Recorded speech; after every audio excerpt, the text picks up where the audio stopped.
bah écoutez, on est parti alors. Du coup, bonjour tout le monde qui nous rejoint, qui se connecte. C'est trop cool, on va passer cette prochaine heure ensemble et on a la chance de recevoir Églantine, qui est Head of Product chez CTO, que je laisserai se présenter dans quelques instants pour nous parler un peu plus d'elle. Et le sujet d'aujourd'hui, c'est la data pour Product Manager. Et pour interviewer Églantine, on a aussi Sarah qui est avec nous et qui également, je laisserai se présenter dans quelques minutes. Moi, avant, je voulais vous dire un petit peu qui on est, pourquoi est-ce qu'on organise les Maestrix. Alors, il y en a beaucoup d'entre vous qui connaissent déjà bien. Je vois beaucoup de prénoms qui sont là tous les mardis. Mais je fais quand même une petite piqûre de rappel pour les personnes qui arrivent dans la maison Maestro et qui nous connaissent pas trop. Du coup, Maestro, c'est l'école du Product Management. On fait des formations pour PM, PO, Product Designer. Et en fait, notre pédagogie, elle passe à 100% par la pratique. 100%, 80%. J'ai truqué les chiffres. 80% par la pratique et 20% de théorie.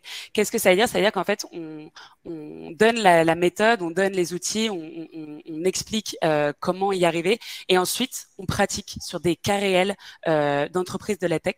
Parce qu'en fait, on est convaincu que pour apprendre un métier, pour apprendre des méthodes, on est obligé de s'entraîner.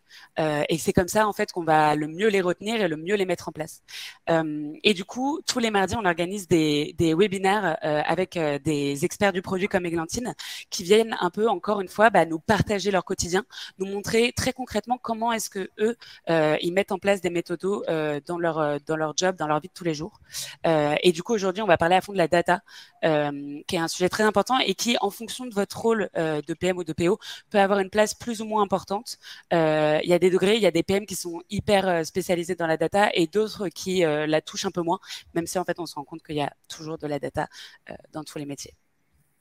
Du coup, pour revenir sur Maestro, on a la formation en Product Management en temps plein qui dure 7 semaines intensives. La première, elle débute en janvier. En ce moment, on en a une qui est en cours et qui se passe juste au-dessus de moi. Et en plus, on a Sarah qui a participé à une promotion et qui, du coup, pourra potentiellement vous en dire un peu plus sur cette formation. Et on a aussi la formation en Product Design qui commence mardi prochain. Donc voilà, on est super excités. Si vous avez des questions sur la programmation des prochaines dates, les programmes, les formats, etc. Surtout, n'hésitez pas. Vous avez mon email sur la slide. Vous pouvez me contacter. Je vous donne tout de suite nos prochains rendez-vous. Du coup, il y a tous nos Maestrix qui sont sur notre groupe Meetup. En fait, on met toute la line-up des prochains événements. Du coup, nos événements, c'est les mardis de midi à 13h, mais on va bientôt reprendre les événements en présentiel dans nos locaux à Paris. Du coup, le prochain, c'est le 3 novembre. Avec Simon Févry, PMM chez Conto. Et du coup, si vous êtes intéressé, allez jeter un coup d'œil sur la line-up. Et aussi, vous retrouvez tous les replays de nos événements en ligne sur notre chaîne YouTube. Et évidemment, vous avez notre site internet avec toutes les infos. Les petites règles d'or des Maestrix, si vous avez une question, surtout n'hésitez pas. C'est un endroit pour apprendre. On sait qu'il y a tous les niveaux qui se connectent. Il y a des juniors, des moins juniors qui participent, des gens hyper à jour sur les méthodos de la data et d'autres qui découvrent à peine les thématiques. Donc surtout, n'hésitez pas à poser vos questions. Et maintenant que j'ai bien parlé, c'est à vous. Est-ce que vous pouvez nous dire tous dans le chat un peu qui vous êtes, pourquoi est-ce que vous voulez participer à cet événement sur le la data pour Product Manager, et surtout ajouter votre niveau de connaissance en data. Est-ce que vous vous considérez plutôt vers un 0, un 1, on va dire pas un 0, on va dire un 1, c'est-à-dire que vous vous intéressez à peine au sujet, vous lisez un petit peu, mais voilà, vous êtes au début, ou alors est-ce que vous connaissez énormément de méthodos, vous bossez beaucoup avec la data et du coup vous vous situez plutôt sur un 5. On prend une petite minute pour que vous puissiez mettre dans le chat. Un 2 pour Céline, ok. Nouveau PM niveau 1, ok. 1. On a un 5 de Margot, ok, trop bien. Gros challenge pour toi, Églantine. Il va falloir quand même qu'elle apprenne des nouvelles choses. Pas de pression. Ok, on a pas mal de 1 et 2, quand même. 4, 3, ok. Donc c'est assez mixte comme niveau. Bon, trop cool. Vous êtes tous au bon endroit parce que l'objectif, c'est que y en ait pour tous les niveaux de connaissances et que on progresse encore ensemble sur ce sujet. Je te donne la parole, Sarah, si tu veux nous en dire un peu plus sur toi et sur ton parcours. Yes, alors moi du coup, je suis une ancienne consultante en IT, système d'information, et j'ai fait Maestro pour faire une reconversion dans le produit. Ensuite, après Maestro, je me suis rendu compte que j'étais vraiment très intéressée par tout ce qui est sujet data et par les produits vraiment data-centriques. Donc, j'ai complété Maestro par un bootcamp data, vraiment pour le coup, vraiment technique. Et donc, là, aujourd'hui, je suis en train de m'orienter vraiment vers le PM, enfin, vers PM sur les produits data. Et du coup, je suis ravie de pouvoir poser quelques questions à Églantine aujourd'hui. Et Églantine, si tu veux nous en dire un peu plus sur toi. Oui, c'est bien, tout est écrit. Moi, je suis de formation littéraire au départ. J'ai fait une prépa, du latin, de la philo. J'ai continué avec un master de com à Sciences Po. J'ai commencé ma vie professionnelle dans le marketing, la com. J'ai travaillé notamment 7 ans chez un éditeur de logiciels qui s'appelait Proxem, qui faisait de l'analyse de données textuelles. Et puis, en rentrant là-bas, je me suis lancée dans une thèse de philosophie des sciences sur la question de la data, des big data. J'ai soutenu ma thèse en 2018 et peu de temps après, j'ai quitté Proxem. J'ai travaillé un petit peu en freelance et aujourd'hui, donc depuis 2 ans, je suis Head of Product chez CTO. Est-ce que je présente CTO maintenant? Oui, tu peux peut-être nous Ouais. dire un peu plus tout de suite sur En, l'organisation. en 2 mots, CTO, donc c'est une start-up d'une trentaine de personnes qui évolue dans l'univers de la mobilité. On travaille avec des villes, des collectivités et des opérateurs de transport public pour proposer, proposer les meilleurs transports publics du monde en utilisant la data pour identifier des leviers d'optimisation, d'amélioration à la fois du point de vue du voyageur et puis de l'efficacité opérationnelle. Trop bien. Je vous mets le lien vers CTO si vous voulez aller jeter un coup d'œil et je me permets aussi de mettre le lien vers ton LinkedIn si vous voulez un peu plus voir le parcours d'Églantine. Je vais arrêter le partage. Et comme ça, on est good pour commencer. Sarah, si tu veux enchaîner sur les premières questions. Yes, du coup, tu as déjà commencé un petit peu, mais est-ce que tu peux nous en dire un peu plus sur le produit CTO? Ouais. Donc en fait, CTO, c'est une gamme produit. On a même un portefeuille produit, comme on se plaît à le décrire. On a un premier produit qui est notre produit historique qui s'appelle CTO Analytics, qui est un outil d'analytics, donc qui va permettre vraiment de accéder, visualiser, manipuler les données de transport. Quand on parle des données de transport, on va parler à la fois des données de fréquentation. Donc, on a un algo assez unique qui permet de reconstituer la charge à bord des véhicules et donc de comprendre finement l'utilisation, la fréquentation des réseaux de transport. Et ensuite, on a des données qui sont plus des données d'exploitation, où là, ça va être autour des horaires, des heures de passage. On va savoir si le réseau est ponctuel, si les bus circulent à la bonne vitesse, si du point de vue du voyageur, il y a beaucoup d'avance ou de retard. Alors, petite anecdote, dans les transports, l'avance, c'est beaucoup plus grave que le retard. Parce que un bus qui est en avance, c'est un bus qu'on rate parce qu'on vient à l'heure, à l'arrêt de bus. Et sur des réseaux, alors à Paris, on a l'habitude qu'il y ait un bus un peu souvent, parfois toutes les 5 minutes, toutes les 3 minutes, mais sur des villes un petit peu moins grosses, on peut avoir un bus toutes les 20, 30 minutes, voire toutes les heures. Et donc, quand il a 2 minutes d'avance et qu'on le rate à cause de ça, on n'est pas super content. Donc, pas d'avance. Et voilà. Et après, c'est un outil qui est très très centré sur la visualisation de données, qui est alimenté jour par jour avec avec les données des fournisseurs de bus en fait, qui sont directement connectés. Et ensuite, on a en fait 3 autres produits. Un deuxième qui est un peu le petit frère, qui s'appelle Fraud Tracker, qui lui a analysé la fraude dans les transports. En comparant les données de validation, donc le nombre de gens qui ont un titre de transport, et les données de comptage. Il y a des petits outils qui s'appellent les cellules de comptage, qui sont à bord des véhicules. C'est des petits capteurs qui comptent les gens. Et donc, si on compte des gens et qu'il y en a plus qu'il y en a qui ont validé, les gens qui sont montés mais qui n'ont pas validé, c'est la fraude, la non-validation, comme on dit dans le métier. Ensuite, on a un troisième produit qu'on a développé et lancé cette année, qui s'appelle Mobility Planner, qui lui va être vraiment sur l'amélioration de l'offre de transport. Et donc, on va analyser la fréquentation, l'adéquation offre-demande et optimiser en fait les lignes, les heures de passage, les fréquences en fonction de la demande de mobilité. Et dernier produit un petit peu plus technique, c'est juste une API. Et donc là, en fait, on expose de la donnée de prédiction de charge et ça permet d'aller enrichir d'autres outils comme des applications mobiles, des sites web. Là, c'est en bêta-test à Orléans. Si vous téléchargez l'application TAO, l'application du réseau d'Orléans, je ne sais pas s'il y a des Orléanais qui nous écoutent, mais vous pouvez voir une estimation de l'affluence sur le trajet que vous allez suivre, et c'est notre data qui est derrière. Et du coup, juste pour répondre en live à la question, nous, on n'est pas fournisseur de hardware. Donc, en fait, on a une position qui est plus une position de tiers de confiance par rapport aux différents fournisseurs de sources de données. Nous, en fait, c'est pas nos données, c'est pas nos capteurs, donc on n'a pas d'intérêt à dire qu'ils marchent super bien et que tout est magique. Et justement, pour nos clients, on est une source de à la fois montée en qualité des données et puis validation de la qualité des données qu'on va proposer et représenter. Mais du coup, c'est bien les données clients que vous récupérez, que vous ensuite vous fournissez tout le traitement, l'analyse, la visualisation et tout.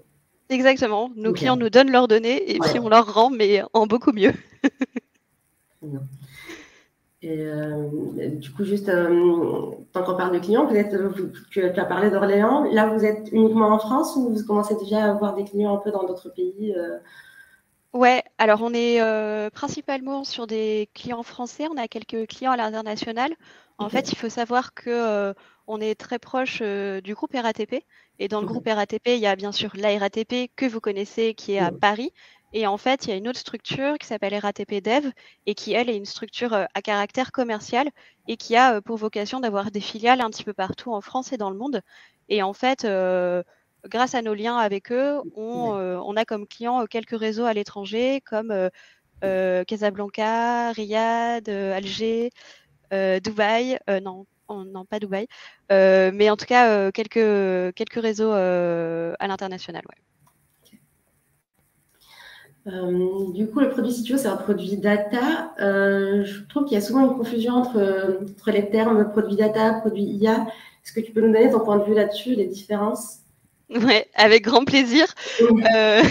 Donc, c'est un peu le fil conducteur des différentes expériences que j'ai pu faire. C'était que j'étais chez des acteurs qui se présentaient comme des leaders de l'intelligence artificielle, du big data dans leur domaine. Moi, ça a été un petit peu la motivation de ma thèse d'aller chercher ce qu'on mettait derrière la notion d'intelligence artificielle. Alors, je vais pas vous refaire ma thèse aujourd'hui, mais grosso modo, il y a beaucoup de bullshit. Voilà, donc déjà, l'intelligence artificielle, ça n'existe pas. Terminator, c'est bon, on a le temps.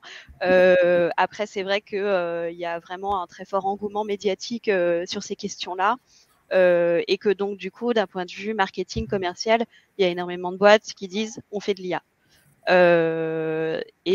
Après, bon, faut voir ce qu'on met derrière. Moi, j'ai connu des boîtes qui disaient on fait de l'IA et en fait, ils récupéraient des données, ils faisaient des additions dans Excel, ils faisaient des slides, ils les vendaient à des gens, ils disaient qu'ils faisaient de l'IA. Ensuite, il y a des choses qui ressemblent un peu plus. Donc, en général, quand on est sur des techniques de machine learning un peu compliquées, notamment tout ce qui est deep learning, notamment pour reproduire des activités qui ressemblent à des activités humaines comme lire, parler, regarder, dessiner. Là, c'est un peu plus troublant.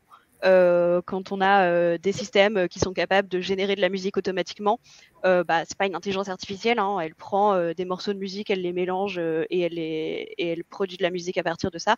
Voilà, c'est un peu plus, ça y ressemble un peu plus. Et donc du coup, pour revenir à la question, pour toutes ces raisons-là, moi je préfère parler de produits centrés data parce que c'est vraiment le nerf de la guerre, d'avoir des données qui sont pertinentes, fiables, exploitables, reproductibles. Et ensuite, finalement, on peut faire des choses soit très simples, une petite régression linéaire, on va avoir un modèle, voilà, ou on peut faire des choses plus compliquées, mais ça ne change pas radicalement la nature du produit qu'on propose. Et par contre, ce qu'on a comme données, ça change radicalement le bénéfice client qu'on peut apporter, quoi. Ok. Du coup, pour aller plus sur le côté organisation et produit, tu peux nous décrire comment vous êtes constitué l'équipe, justement comme il s'agit d'un produit data-centrique. Ouais. Comment ça s'organise, notamment avec les data scientists, etc. Ok. Alors, il y a plusieurs choses. Donc, déjà, je disais en intro, on est une trentaine de personnes, dont une vingtaine dans l'équipe technique. Ça fait pas mal de monde, avec des profils du coup assez variés. On a 2 équipes qui sont des équipes produits à proprement parler. Donc, des équipes cross-fonctionnelles avec du back, du front et qui sont autonomes sur leurs problématiques. Donc, il y a une équipe pour analytics et fraude et une équipe pour mobility planner. Et ensuite, on va avoir des équipes qui, elles, vont être plutôt par expertise. Une équipe sur les questions de modèles de données, intégration, référentiel de données, et du coup sur des projets clients qui va être constitué de data scientists et de data analysts. Et on va avoir une équipe R&D avec aussi des data scientists, mais du coup un petit peu différent. Et donc du coup, il y a des connexions et des dépendances fortes entre ces différentes équipes. La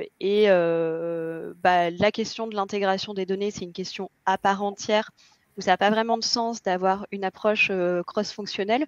Et donc, du coup, la stratégie là qu'on met en place, c'est plutôt d'avoir un genre de data product manager, en fait, quelqu'un qui est le référent produit au sein de cette équipe et qui donc va avancer sur les sujets produits. Et ensuite, on a une équipe R&D qui, elle, rentre pas vraiment dans les cases d'une organisation produit. Parce que ils sont sur des cycles qui sont longs. Faire des sprints de 15 jours, ça n'a pas de sens quand on travaille sur un chantier de recherche, un état de l'art. Donc, du coup, ce qu'on a fait, c'est que finalement, ce qu'ils produisent existe en boîte noire pour le logiciel à proprement parler. Et donc, ils renvoient les résultats d'un modèle sous forme d'API en interne. Et ensuite, eux, ils tracent leur propre roadmap, donc qui est bien sûr guidé par la roadmap produit, mais avec une organisation qui est un petit peu différente. Ok. Du coup, si j'ai bien compris, en gros, tu as des équipes d'expertise vraiment data qui font leur développement ou leur recherche aussi, et ça vient alimenter derrière les équipes produits pour les différents modèles. C'est ça, ouais. Okay. C'est ça. C'est une équipe qui est hyper courageuse parce qu'elle gère la complexité, la variabilité des données des différents fournisseurs de hardware, des différents capteurs qu'on peut imaginer.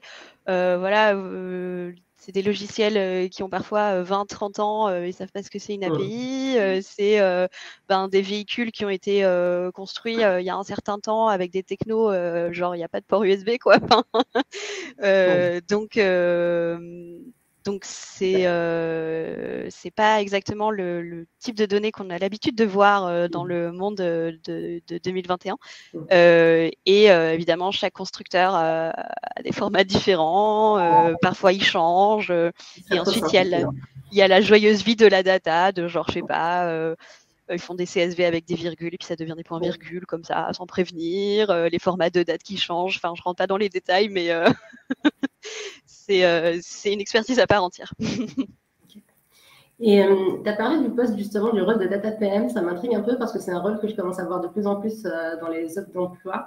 Est-ce que tu peux m'en dire un peu plus? Est-ce que c'est la personne qui est censée centraliser tous les besoins data de la boîte ou c'est pas, est-ce que tu pourrais donner un peu plus de détails? Ouais, alors là, je ferais que j'ai utilisé ce mot-là parce que ça me semble approprié. En vrai, je ne sais pas ce que c'est un data product manager.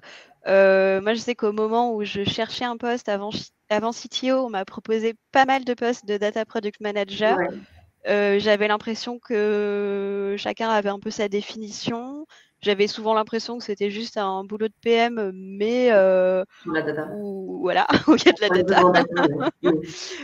Et puis j'ai l'impression qu'il y a des moments où en fait on peut enlever le product, c'est un data manager, enfin c'est quelqu'un qui va gérer des histoires de accès à la donnée, flux de données, architecture de données, et avec un vernis un peu produit, genre on va faire des entretiens utilisateurs. C'est ça. Mais tout à fait, c'est ça. Tu rajoutes le côté vraiment la culture, un peu culture produit, centré utilisateur et tout, mais sur de la data, quoi. Ouais, c'est ça, ouais. Et du coup, ma question d'après, c'était, bon, tu as un peu répondu parce que quelle est la place du design sur un produit data? Ouais, alors, je pense forcément ça dépend du produit qu'on propose.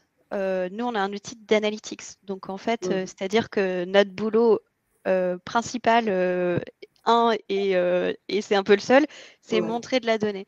Ouais. Et par exemple, ça nous sert à hiérarchiser la criticité des bugs. Quand on a un bug qui fait qu'on ne voit plus la donnée, ben, c'est critique, incident majeur, on lâche tout ce qu'on est en train de faire et on corrige, quoi. Si c'est d'autres choses, ça va être moins critique. Et donc, il y a plusieurs enjeux par rapport à ça. Déjà, il y a un enjeu d'utilisabilité de base qui est que on ne fait pas des exports Excel, on fait un logiciel. Et donc, il faut que ce soit de la visualisation de données, quelque chose de parlant, de simple, de visuel. Et ensuite, il y a le fait que, un petit peu par définition, en fait, on s'adresse à des gens qui ne sont pas des experts de la data ou pas forcément, ou en tout cas, il faut que ça puisse être utilisé par tout type de profil. Et donc, il faut qu'il n'y ait pas d'ambiguïté par rapport à ce qu'on montre. Il faut que ce soit clair, il faut qu'on comprenne ce qu'on est en train de regarder. Et donc, on est vraiment en permanence en train d'affiner la représentation des données. Moi, c'est un sujet sur lequel j'ai beaucoup travaillé aussi pendant ma thèse, tout ce qui est visualisation de données. Il y a peut-être il y a 2-3 auteurs, peut-être je les donnerai après le webinaire, qui sont centraux et structurants sur les questions de visualisation de données. C'est un peu ma spécialité. Et du coup, oui, c'est vraiment au cœur du produit de faire ça. Et c'est hyper important, quoi. Et puis d'un point de vue marketing, démo, en fait, quand on montre les visualisations, les gens ils disent waouh. Enfin, ils ont l'habitude d'avoir des dashboards tout moches qu'ils ont fait soit dans un Excel, soit sur des outils un petit peu métiers. Et là, ils disent ah mais c'est génial, je peux cliquer partout, je fais ce que je veux, c'est hyper clair, c'est dynamique. Enfin, ouais, ça leur change la vie quand même de ce point de vue-là. Ouais, je dirais même qu'en fait, il y a un double enjeu parce qu'il y a le côté design du produit en lui-même, de l'expérience utilisateur sur le produit, et le côté design sur les visualisations en elles-mêmes qui, elles aussi, doivent être pertinentes et parlantes. C'est ça, ouais. Et après, moi, j'ai eu un gros challenge de design quand je suis arrivée chez CTO. Donc, ça fait 2 ans. CTO a 3 ans et demi. Les startups, c'est comme les enfants, ils disent et demi quand on a moins de 10 ans. Et en fait, au départ, c'était une expérimentation autour de la data. Et donc, il n'y avait pas vraiment de... Enfin, il y avait un certain nombre de cas d'usage et de bénéfices clients qui étaient pressentis, mais il y avait un côté un peu genre, on monte la donnée, puis on verra bien ce qu'ils en font, quoi. Et donc, il y a eu une refonte qui a été faite au bout d'1 an, donc l'année dernière, où on a complètement repensé le parcours utilisateur, l'organisation du produit, la disposition des visualisations, justement pour commencer à se rapprocher des besoins métiers. Et donc, on n'est pas juste en train de faire des bar charts, on est en train de accompagner des processus métiers sur la gestion, l'amélioration et le suivi au quotidien d'un réseau de transport. Oui, vraiment répondre à des questions plutôt que voilà vos données. Et c'est ça, ouais. Oui. Okay. Et du coup, je peux répondre à la question sur les big data. Donc, c'est pareil, j'ai 2 chapitres de thèse complets sur le sujet. C'est aussi un terme qui est pas mal controversé. Moi, j'avais analysé les définitions. Enfin, j'avais analysé une centaine de définitions que j'avais trouvées soit dans la presse, soit dans la recherche scientifique, soit chez des professionnels du domaine. Donc, il n'y a pas de règle. Hein. C'est pas genre au-delà de X teraoctets, c'est du big data, ou au-delà de X colonnes. Enfin, voilà. Pour moi, fondamentalement, les big data, c'est des données qui viennent se substituer et remplacer ce qu'on connaissait des données avant, qui étaient plutôt en fait des échantillons statistiques représentatifs, ce qu'on utilisait en recherche scientifique, ce qu'on utilise encore en recherche scientifique quand on fait par exemple une évaluation en recherche biomédicale, l'évaluation d'un traitement, d'un médicament. On va prendre un échantillon de patients et on va tester l'efficacité d'un traitement sur cet échantillon-là. Et donc, il y a plein de méthodes statistiques pour faire cette évaluation-là. C'est ce qu'on fait aussi dans l'univers des instituts, de sondage, de tout ce qui est enquête d'opinion, où là, c'est pareil, on est sur un paradigme qui est le paradigme de l'échantillon. Et là, en fait, on est sur un nouveau paradigme où on n'est plus en train d'échantillonner et d'inférer à partir d'un échantillon. On est en train d'essayer de tout voir. Et donc, évidemment, ça pose des tas de problèmes parce qu'on n'a jamais tout. C'est jamais exhaustif, c'est des données qui vont être presque toujours biaisées parce que voilà, je sais pas, il n'y avait pas la 3G donc c'est pas passé parce que en fait on a tourné les choses de manière à ce que ça cible uniquement une certaine catégorie de la population ou un pays ou que sais-je. Et donc, c'est finalement des données qui ont une ambition d'exhaustivité, mais qui ont en elles-mêmes presque toujours des biais qu'il faut interroger pour donner du sens aux données.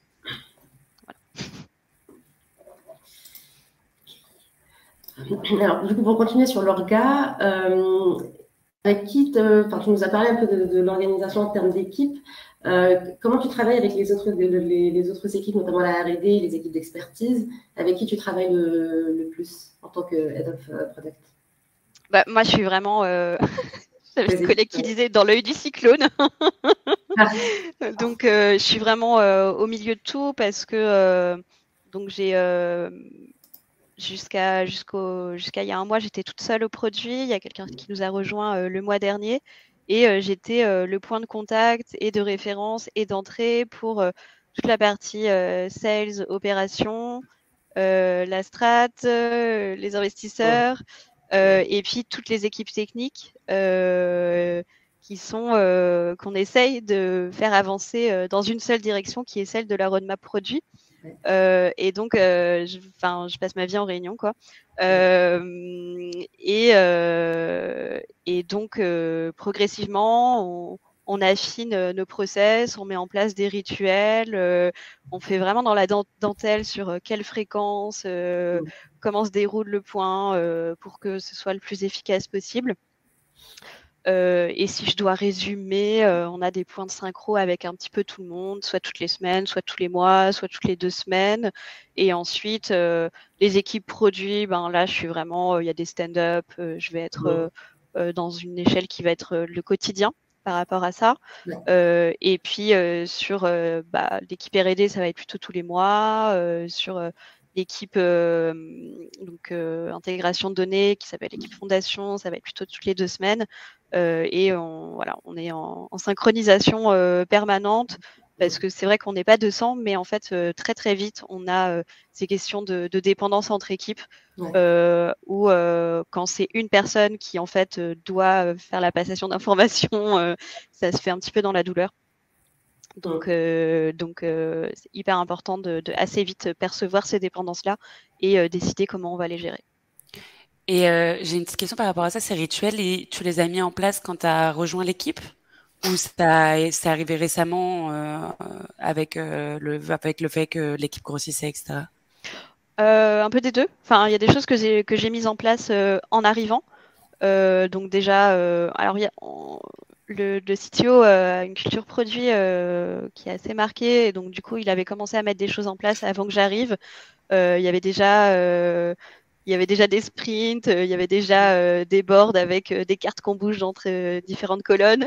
Donc, il y avait déjà des choses qui existaient. L'un des milestones pour moi, ça a été d'avoir une équipe cross-fonctionnelle, c'est-à-dire qu'on avait tous les développeurs back-end qui étaient ensemble. Et pour moi, c'était infernal parce que pour la moindre feature que je voulais développer, je devais me synchroniser avec 3 équipes. Donc, ça mettait un peu de temps. Il y a des raisons historiques à ça, qui est que il fallait aussi justement constituer une expertise back-end avant qu'on puisse dispatcher les gens dans différentes équipes où ils seraient le référent du sujet. Donc c'est des sujets qui sont, qui prennent du temps. Et après, je sais pas, tous les 3-4 mois, on crée un nouveau rituel. Okay. Là, l'équipe R&D, elle s'est beaucoup agrandie en début d'année, donc on a mis en place un truc un petit peu plus formel. ça change tout le temps. Et puis ça change avec notre croissance aussi. On est passé, il y a 2 ans, on était 8, là on est 30. Donc forcément, il y a des questions de structuration et d'orga qui se produisent assez rapidement, quoi. Ok. Et alors, je ne sais pas si je vais pas te devancer la prochaine question, Sarah, mais j'avais une petite question par rapport aux outils que vous utilisez en interne. Du coup, pour toutes ces choses d'alignement, vous êtes sur quoi? Pour tout ce qui est gestion de projet, on va dire, on est sur Asana. Donc ça, c'est le truc, je l'ai mis en place semaine 1 quand je suis arrivée. Ils utilisaient Jira. Voilà. Bon, alors il y a des gens qui aiment bien. Moi, je l'ai remplacé tout de suite. Ensuite, on avait un wiki qu'il fallait éditer en mode syntaxe Markdown. Voilà. Donc, on a mis en place Slide. Au départ, l'excuse, c'était d'avoir de la documentation utilisateur. Et puis, en fait, c'est devenu un outil de connaissances internes. Toute la documentation technique est dessus. Toutes les comptes rendus d'entretien sont dessus. C'est utilisé par tout le monde pour les prises de notes, de rendez-vous commerciaux, rendez-vous clients, entretien utilisateur. C'est utilisé pour les réunions internes. Donc, en fait, nous, on fait ultra rarement des PowerPoint en interne. On fait une page slide sur laquelle chacun, pendant la semaine, vient mettre les sujets dont il veut parler. Et puis, en fait, la réunion, c'est on prend les points un point par un. On prend les points un par un et on coche les cases. Et voilà, et c'est ça. Okay. Alors, il y a pas mal de réactions sur. Il y a eu un plus 42 pour Jira. Il y a la question de Florentin, peut-être sur ce qui t'a poussé à passer sur Asana par rapport à Jira. Ouais. C'est peut-être les pour et contre des outils, du coup. C'est ça, ouais. Jira, pour moi, c'est une usine à gaz. Je pense que s'il y a une équipe dédiée à la configuration de Jira, ça peut être un outil super puissant. Mais là, en fait, ce dont on avait besoin globalement, c'était créer des tâches ou des tickets, si vous voulez, simplement pouvoir les mettre dans des différentes boards et puis avoir la vue Kanban que tout le monde connaît en to do, in progress, done. Et Asana permettait de faire tout ça, permettait de faire pas mal d'autres choses, d'avoir des notions d'équipe, d'avoir des notions de différentes boards, de mettre un truc dans plusieurs boards. Moi, ça s'est joué plus entre Trello et Asana. Et Trello, j'aime bien, mais il y a un côté un peu basique, il y a un côté un peu Fisher-Price, on va dire, en termes d'expérience utilisateur qui me plaît pas trop. Et je trouve que Asana pour l'orga en général, c'est plutôt bien. Et pour le coup, c'est utilisé par toutes les équipes, y compris opérations et sales. Donc, tout le monde s'est emparé du truc. Ça a été hyper bien. Enfin, ouais. Pour uniformiser. Les gens étaient vraiment contents de lâcher Jira. Et ensuite, Slide, effectivement, il y avait aussi Notion. Là, pour le coup, j'ai pas vraiment d'argument entre les deux. J'ai l'impression que c'est des produits qui sont assez similaires. Moi, on m'avait vendu Slide précédemment parce que c'est des Français. Et donc, bon, je n'ai pas particulièrement de nationalisme mal placé, mais bon, voilà, ça s'est fait comme ça. Je l'avais déjà utilisé.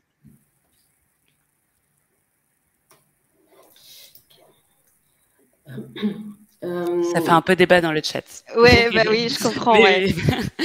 Et après, je pense qu'il y a peut-être aussi un aspect un peu culture d'entreprise, au sens où, par exemple, l'équipe opération, elle peut aller regarder la board Asana de l'équipe Analytics et voir où ils en sont, sur quoi ils sont en train de travailler. C'est un outil qui est plutôt accessible. Jira, c'est vraiment le truc des devs que personne n'a envie de regarder en dehors d'eux. Du coup, ça pousse un petit peu les gens à faire des choses qui sont claires, compréhensibles. Ça crée un peu plus de transparence dans l'équipe avec un outil que les gens ont envie d'utiliser, que les gens ont envie d'aller regarder. là où Jira, c'est un outil qui est en tout cas vu comme très tech, quoi.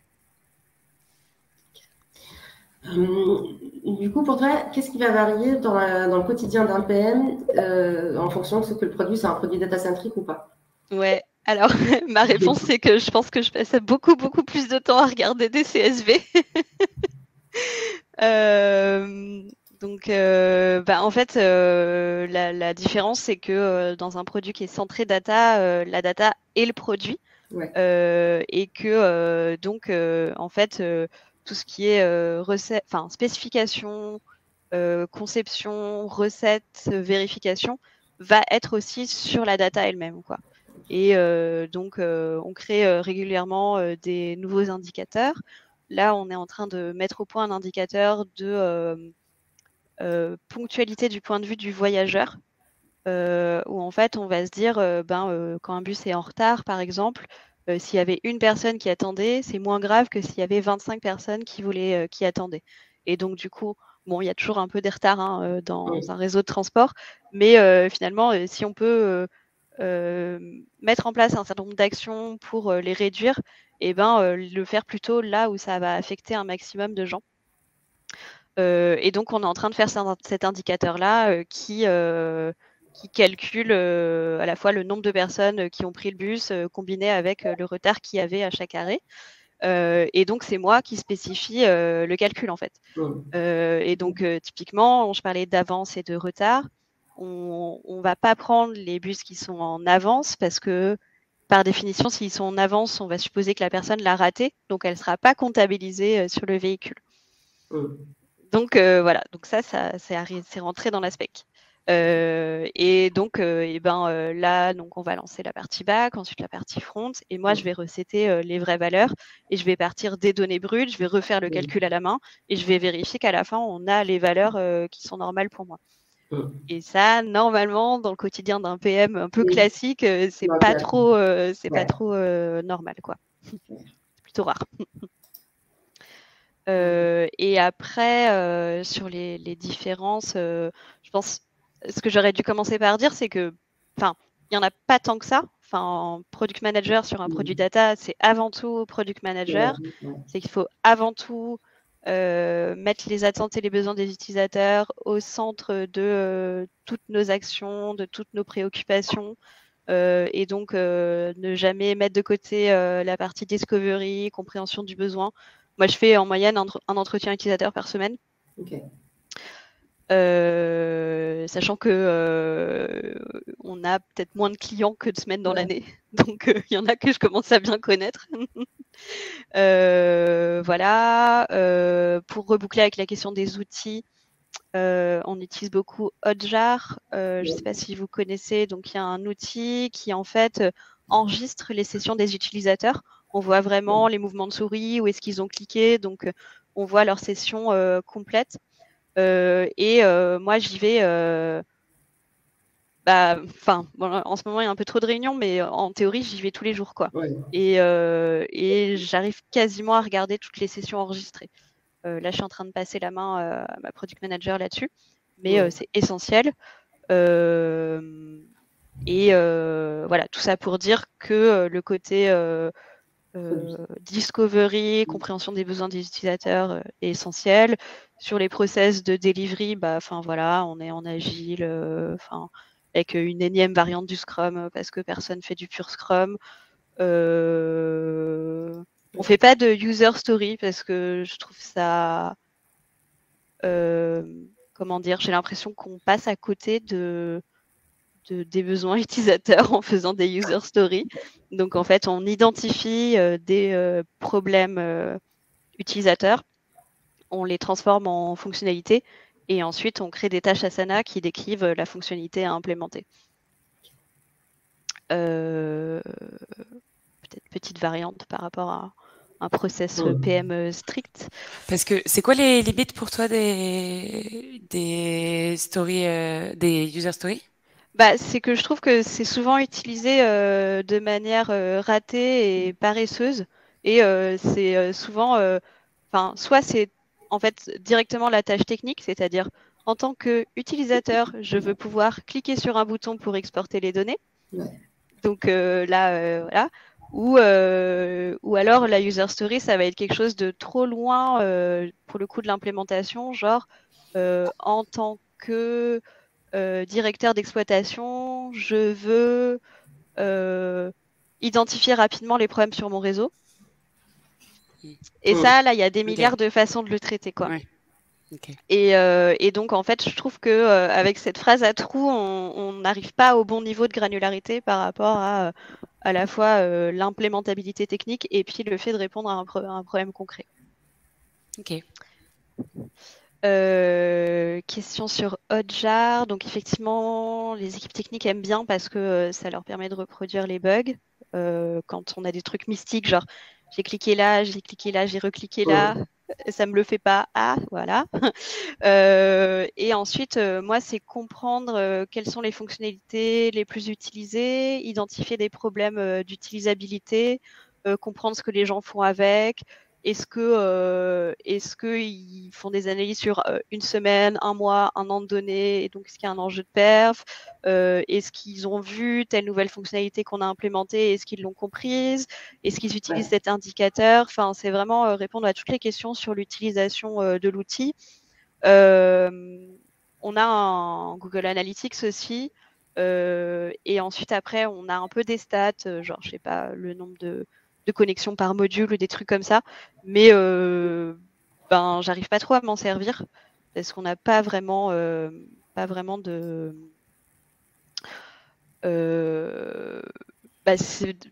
données pas représentatives en fait, c'est-à-dire que Google Analytics, quand on coupe les cookies, on n'a pas la donnée, donc en fait on n'a pas vraiment la répartition par module. Ensuite on a, je disais, une trentaine de clients, donc en fait faire des stats sur 30, c'est un peu, ça veut un peu rien dire. Donc on a une approche qui est quand même assez qualitative et qui est, s'il faut résumer, entretien utilisateur et Hotjar. Alors, il y a pas mal de débats sur Hotjar. Je pense que j'ai un peu répondu. Scrum Agile, Scrum. Oui. Voilà, oui. Non, mais effectivement, je l'ai dit un peu vite, mais voilà, des gens qui disent qu'ils font de l'agile et en fait, ils singent des cérémonies agiles sans la moindre agilité. Donc, moi, j'aime bien dire qu'on fait du lean, en fait, c'est-à-dire qu'on va à l'essentiel du problème et ensuite, on essaye de le traiter le plus rapidement possible et on itère. Et après, on a des boards avec, on bouge des tâches dans des colonnes. Voilà. Mais ça, c'est un outil de gestion de projet, quoi. Et qu'est-ce que je voulais dire? Ouais, question que j'aime bien là sur Hotjar, effectivement, parfois on repère un utilisateur qui galère. Donc c'est un peu délicat parce qu'on leur dit pas forcément qu'on enregistre toutes leurs sessions. Et je sais pas trop comment ils réagiraient, mais ils savent qu'on a des stats et de temps en temps on leur dit « Oh, regardez, on a corrigé tel bug !» On ne sait pas du tout pourquoi on a eu cette idée, mais on vous le dit à vous. Donc ouais, on essaye de faire un suivi assez fin avec l'équipe opération de trucs comme ça quand on a l'occasion de le faire. Et du coup, sur la dernière question de Mathieu, est-ce que tu vas recontacter, du coup, j'imagine que tu fais pas trop d'aller recontacter des users quand tu vois quelque chose que tu comprends pas sur leur session et que tu veux comprendre du coup ce qu'ils essaient de faire? Non, là, s'il y a vraiment un truc intriguant où on sent que il y a un cas d'usage un peu derrière, inexploré, un truc à tester, je vais partager la session avec l'équipe opération. Donc là où il y a tous les... Nous, on dit chargé d'opération, mais en fait, c'est des Customer Success Managers, si vous voulez. Et eux ou elles vont aller à l'occasion de leur prochain point client, peut-être creuser ça un peu, quoi. Okay. Ensuite, j'aimerais passer aux questions plus dans le sens sur la data pour Product Manager, du coup, que ce soit un produit data-centrique ou pas. Donc, est-ce que tu peux nous dire, pour toi, en théorie, c'est quoi avoir une approche data-driven et comment mettre en place des process data pour ton équipe de PM? Oui, alors du coup, j'ai un peu commencé à répondre à la question en disant que on avait 30 clients et donc du coup, on a une approche qui est assez qualitative. Et donc, il y a le côté en fait, on va pas, on peut pas répondre tel quel à des questions de type 80% de nos utilisateurs ont ce besoin, donc on va l'implémenter. Bon, je sais pas si ça existe. Moi, j'ai jamais travaillé sur du B2C, par exemple, donc je sais pas si on arrive vraiment à dire des choses comme ça dans du B2C. Mais bon, du coup, globalement, tout rôle produit doit être data-driven dans son approche, dans sa philosophie. C'est-à-dire qu'au lieu de dire moi, je pense que les utilisateurs ont besoin de faire ça, il faut aller chercher l'information, chercher les réponses autour de soi, auprès des utilisateurs, auprès des prospects, auprès du marché, auprès des benchmarks qu'on peut faire, auprès des lectures qu'on peut avoir. Enfin voilà, finalement, on est les hommes et les femmes de la méthode et de l'approche plutôt que de l'expertise, même si, bon, en fait, il y a quand même des expertises qui se développent. J'ai appris beaucoup trop de choses sur les transports par rapport à ce que j'imaginais. Et donc voilà, ce qui fait un product manager tout court, c'est le fait d'aller chercher l'info en dehors de lui. Donc c'est ça pour moi l'approche data-driven. Après, le côté, voilà, je calcule un truc et paf, ça me permet de prendre des décisions automatiquement. Je pense que ça, pour le coup, c'est hyper dangereux. Alors, je crois que j'anticipe aussi sur une question qui est après. Mais voilà, en fait, la donnée, elle est là pour donner des indices, des suggestions. Quand un utilisateur nous remonte un besoin, on ne le prend pas forcément tel quel, on va réinterroger le problème qui est derrière. On déteste quand on a des cahiers des charges. Nous, on veut des problèmes. Et plus généralement, en fait, on pondère ça avec d'autres enjeux. Et donc, du coup, l'exemple que j'avais en tête, c'est on a donc un grand backlog dans Asana avec toutes les idées qu'on a pu avoir. Et puis, quand quelqu'un refait une demande qui ressemble, on augmente le compteur. Donc, on sait que, par exemple, sur nos 30 clients, il y en a 5 qui ont demandé ce truc-là. Ce qui est beaucoup. C'est genre, ouais, on tient un truc là. Et en fait, au début, on a été tenté d'avoir l'approche un petit peu bêta de on implémente tous les trucs avec les plus gros chiffres dans l'ordre, quoi. Et en fait, c'est hyper dangereux parce que sur ces 5 comptes clients, il faut voir quelle typologie d'utilisateurs ont demandé ce truc-là, pourquoi faire, est-ce que c'est vraiment ça la solution au problème, et c'est pas parce qu'il y en a 5 qui ont dit le truc que c'est forcément une bonne idée, et que c'est aussi avec nos priorités stratégiques. Je pense par exemple, on a plusieurs typologies d'utilisateurs, je ne vais pas rentrer dans les détails, mais si les 5 personnes, elles sont dans une cible qui est secondaire pour nous, et même si c'est le truc le plus demandé, c'est pas ça qu'on va faire, quoi. Donc voilà, la data, c'est important. Ça permet de se dire, quand même, il y a quelque chose qui converge autour de ce besoin-là, mais je ne vais pas appliquer tel quel les chiffres que je peux avoir. Et je pense que ça, c'est quelque chose qu'on apprend vraiment à faire quand on est data analyst, data scientist, d'avoir de ne pas prendre la donnée pour argent comptant. Et du coup, dans le rôle de PM, c'est hyper important d'avoir ces réflexes-là, je pense. Tout à fait. Oui, du coup, la question, c'était vraiment, oui, est-ce que tu penses que selon toi, il y a des cas où il ne faut pas suivre la donnée? Et justement, c'est ça, un bon exemple. Et exactement. Du coup, selon toi, c'est justement quand tu dis qu'il ne faut pas totalement suivre la donnée comme ça automatiquement. Toi, dans ta prise de décision, quel est ton ratio data versus intuition / expérience? Oui, en fait, pour moi, l'intuition, c'est aussi de la data. C'est-à-dire que quand on a une intuition par rapport à quelque chose, quand on a une intuition par rapport à quelque chose, ça sort pas de nulle part. C'est qu'en fait, on a vu une info quelque part qui suggérait ça et elle est derrière nous dans un coin de notre cerveau. Et au moment où il faut choisir, on est irrépressiblement porté vers une option plutôt qu'une autre. Donc, c'est la donnée qu'on peut avoir dans nos têtes, c'est l'expérience qui va faire que l'intuition, c'est hyper important et c'est vraiment le skill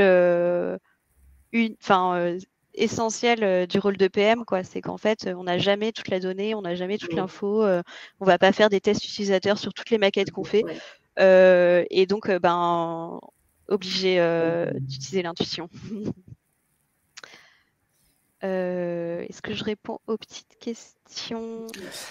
Il y en avait, je pense que là, il nous reste à peine 10 minutes. Ouais. Il y avait celle de Victor qui demandait, parce qu'on a parlé de la collaboration avec les équipes. Est-ce que tu peux nous parler un peu plus précisément de celle avec les Product Data Analysts?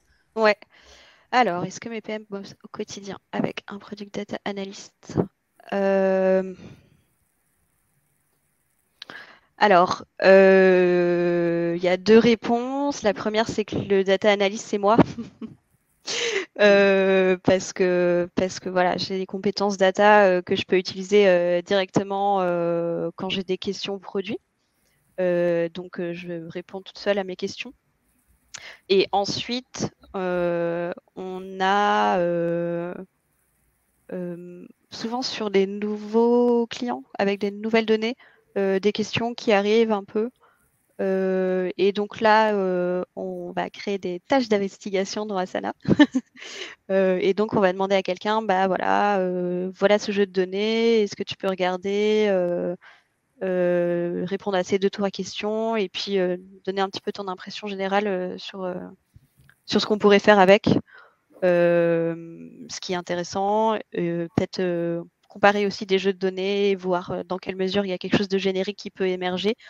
Typiquement, quand on intègre une nouvelle source de données, donc chaque client va avoir des fichiers avec pas forcément les mêmes colonnes. Qu'est-ce qu'on peut faire émerger comme approche générique produit à partir de sources de données, enfin, de fichiers différents? Je ne sais pas si ça répond à la question. Et juste pour rebondir, 5 sur 30, c'est 5 personnes sur 30 comptes clients. Dans un compte client, il peut y avoir 5, 10, 20 personnes. Donc, c'est pas tout le monde. Et oui, on a des typologies de clients assez variées. Juste une petite question avant. Est-ce que tu as des templates ou des cheat sheets que tu utilises justement pour structurer et utiliser la data? Donc des frameworks, etc. Pour structurer la data ou plutôt les process? Ouais, pour structurer les process data ou pour utiliser les data. On est en train de mettre un truc en place qui, à mon avis, est plutôt générique aux produits plutôt que des produits data, qui est un hyper document de spécification. Et en fait, l'inspiration de ça, c'est les méthodes Kanban, mais qu'on trouve dans l'industrie, la production industrielle, où le Kanban, au départ, c'est une fiche qui passe de main en main avec l'objet en train d'être construit.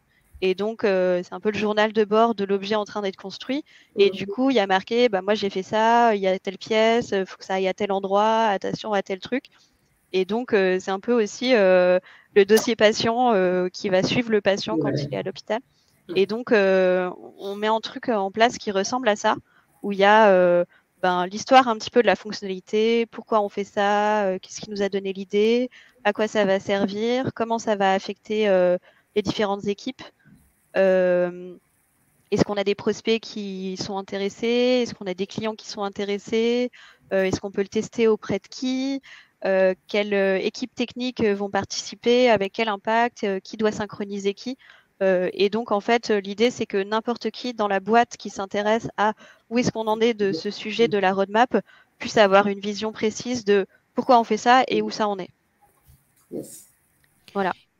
Et est-ce que, pour prendre la question de Julia, tu peux zoomer un peu sur le travail sur la visualisation des données? Voilà, est-ce que tu peux expliquer un peu plus en quoi ça consiste? Alors, la visualisation de données, donc la data vis, je pense vous savez tous un peu ce que c'est. L'idée, c'est que en fait, dans la visualisation de données, il y a une vraie grammaire visuelle qui est à l'œuvre, avec du coup un certain nombre d'éléments essentiels. Donc, le principe, c'est au lieu d'écrire un chiffre, de voir comment est-ce qu'on peut traduire visuellement ce chiffre-là. Et donc, on peut le traduire par des dimensions, c'est ce qu'on fait quand on fait un bar chart. On peut le traduire par des couleurs, donc soit une échelle de couleurs pour montrer, nous, un taux de charge, par exemple, c'est une échelle de couleurs, ou des catégories de données. On va utiliser la position dans l'espace. Donc, si je reprends mon bar chart, eh ben, l'élément qui est en haut, il est plus important que les suivants. Donc, si je dois trouver le premier élément, enfin, le plus gros élément, je sais que c'est le premier. Il va y avoir l'angle, il va y avoir... alors, il y a couleur et teinte, et il y en a 7 ou 8, il va m'en manquer. Mais voilà, il y a des éléments essentiels, atomiques, en fait, d'une grammaire visuelle qui peuvent se mettre en place. Et ensuite, voilà, il y a des bonnes pratiques, il y a des habitudes de représentation. Donc, je pense notamment en cartographie, en géographie, il y a des conventions visuelles. Par exemple, la mer, en général, on la met en bleu. Mais c'est pas toujours le cas. Ça arrive de pas faire ça, d'inverser. Et donc, dans cette grammaire visuelle, il y a des conventions qu'il faut connaître, qu'il faut suivre pour que la visualisation soit la moins ambiguë, la moins trompeuse possible. Donc je peux pas détailler tout ce qui existe, mais les grands principes, c'est ça, c'est représenter des quantités d'une façon qui va directement au cerveau, sans passer par une interprétation de l'information, comme on le fait quand on lit un texte. Et il y a eu vraiment des études qui ont été menées en neurosciences sur des modes de représentation qui sont les plus directement interprétés par le cerveau. Donc, c'est un ensemble de règles, de principes à appliquer. Et du coup, là-dessus, ça me fait enchaîner, ça rebondit un peu avec la question de Céline. Est-ce que tu as une ressource avec ces principes qui sont expliqués? Peut-être pas. Et Céline demandait plus largement, est-ce que tu as des conseils, lectures, comptes à suivre pour monter en compétences en data?